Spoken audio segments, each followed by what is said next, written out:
Hello guys, welcome to this video, and in this video we're going to discuss on how to display a variables get into our NetBeans. In the previous discussion we have discussed the different types of variables and how to declare a variables, and for today's video we're going to discuss about displaying a variable. So we'd like to create new project. Name it print variable.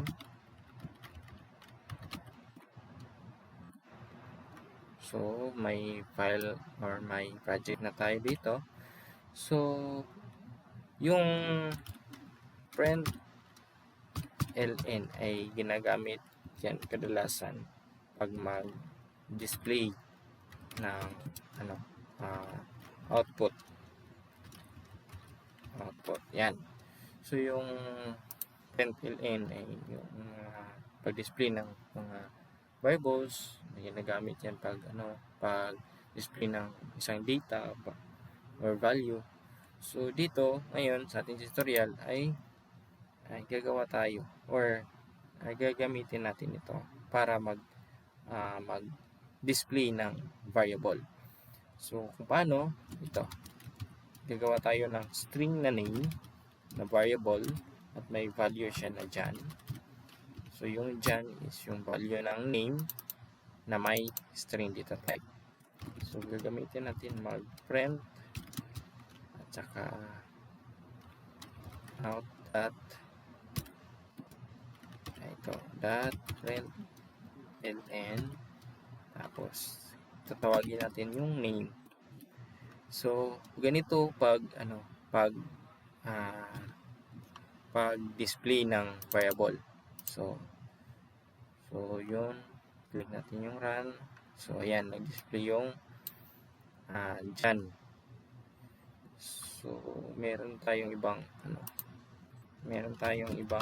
variable dito na last name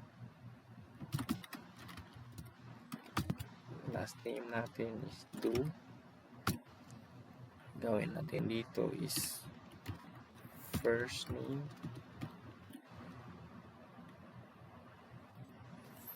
huwag natin kalimutan yung semicolon, tapos yung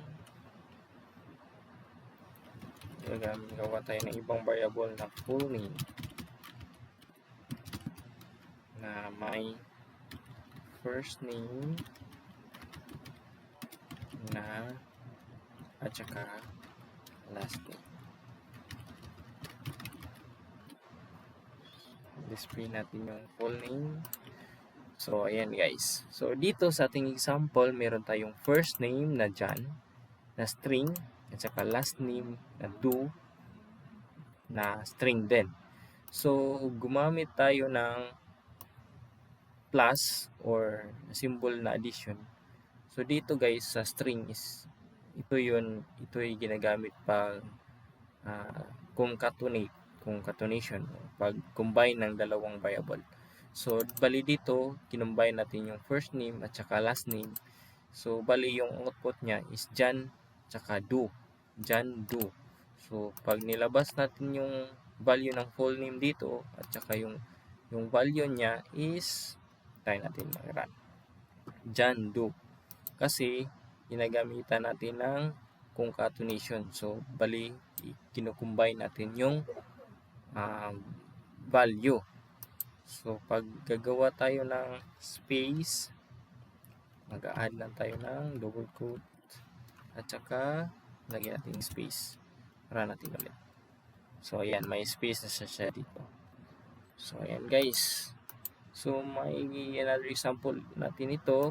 Gagamitin din natin yung plus in numeric. So meron tayong value na meron tayong x is equal to 5, saka meron din tayong y na is equal to 6. So, ang gagawin natin, i-display natin yung print ln. So, i-display natin yung variable na x. Lagyan natin ng plus saka y. Titingnan natin kung ano yung output niya. So, 11. So pag mathematical equation or dito sa numeric natin na values, yung plus is nagiging na siya, nagiging operator, mathematical operator na siya, nagiging addition. So dito sa ating code, so si x may value siya na 5 at saka yung y is may value na 6. Pag gagamitan natin ng mathematical operation na addition, yung output niya is i-add niya yun sa sum niya.